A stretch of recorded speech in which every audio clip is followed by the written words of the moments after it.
सर्वप्रथम नमस्कार।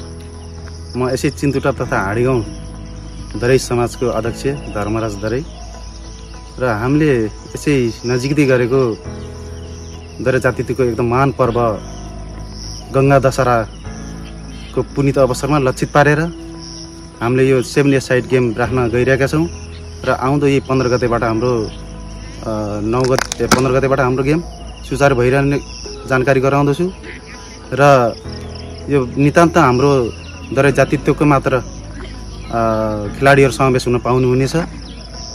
अब हाम्रो यसै खेलमा हाम्रो प्रथम राशि रहेको छ 30,000 र दोस्रो रहेको छ हाम्रो 15,000 र सर्वाधिक गोलकर्तालाई हामीले 2,000 ले पुरस्कृत गर्ने भनेर घोषणा गरेका छौं र निर्णय गरेका छौं र यसै मिडिया मार्फत अब यसै चिन्तुटा रंगशालामा आएर आफ्नो प्रतिभाहरूलाई हैन प्रस्फुटन गर्नका लागि अब हाम्रा सम्पूर्ण साथीभाइ खेलाडी साथीहरूलाई आह्वान गर्दै यस प्रतियोगितालाई सफल पार्न लागि भौतिक तथा आर्थिक रूपमा सहयोग गर्नुहुने सम्पूर्ण देश विदेशमा रहनुभएका दाजुभाइ तथा दिदीबहिनीहरूलाई म यसै मिडिया मार्फत धेरै धेरै धन्यवाद आभार व्यक्त गर्न चाहन्छु।